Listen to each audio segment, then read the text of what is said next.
Story name Something Lives in My Walls. Episode 1. Before I tell you what started living inside my walls, I want you to do something. Pause for a second, look around the room you're in right now and listen carefully. Because this story doesn't begin with screaming, shadows, or monsters. It begins with something far worse: routine.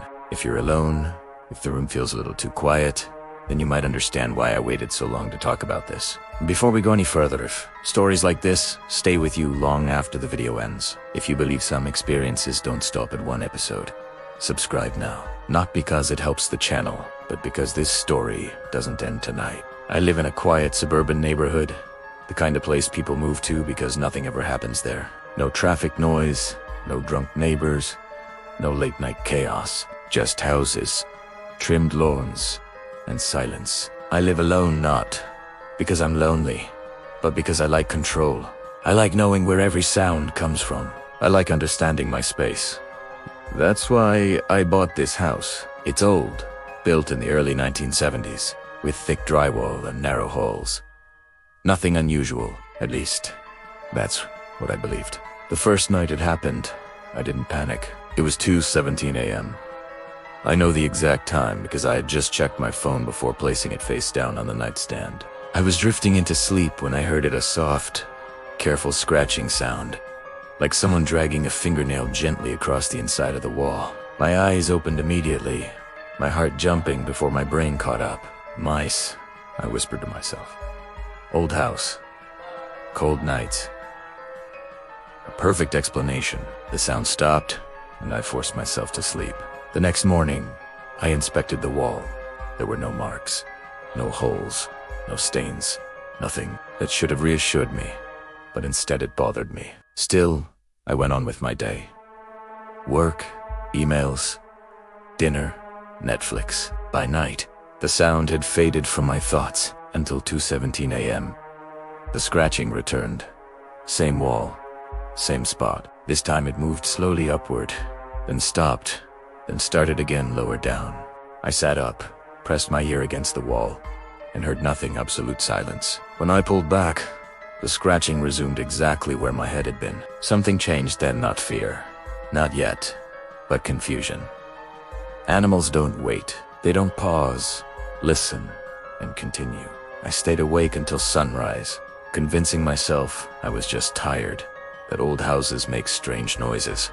I needed to believe that, because the following night, the sound didn't stop when morning came. It followed me from the bedroom wall to the hallway and had learned when I was listening. The next night grew worse.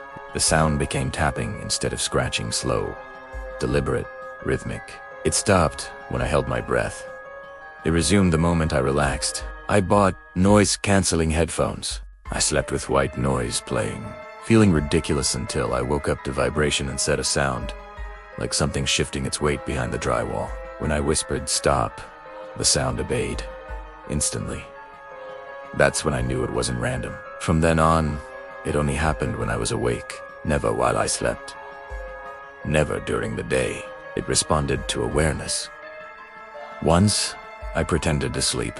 The wall stayed silent until my breathing changed, then scratched directly beside my ear, as if to say it knew. A week later, I touched the wall and found it warm, not room temperature, but warm. When something pressed back from the inside, I understood I was no longer alone in my house. The sounds evolved. Breathing replaced scratching. Silence became deliberate. I tried to test it, to prove to myself I wasn't losing my mind. He spoke to Italiano. It responded to the wrong instructions. I moved rooms, thinking distance would save me. It followed. One tap behind my head, as calm and certain as a knock.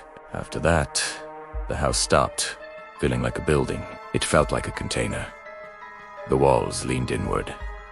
They listened. They learned. Sleep eroded. Silence became unbearable.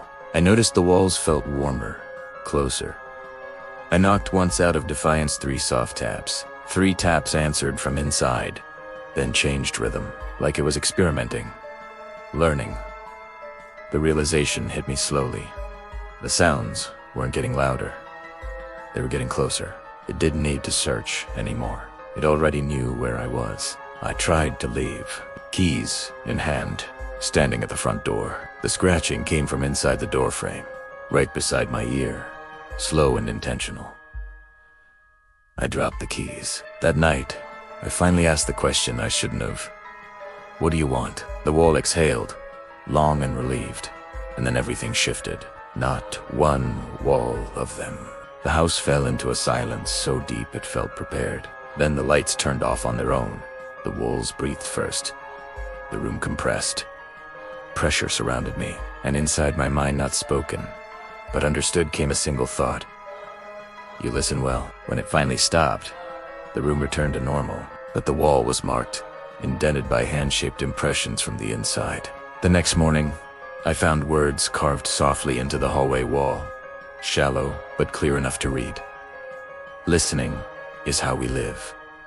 That night, at exactly 2:17 a.m., I didn't hear scratching anymore. I heard movement inside the walls, like something finally had enough space to turn around.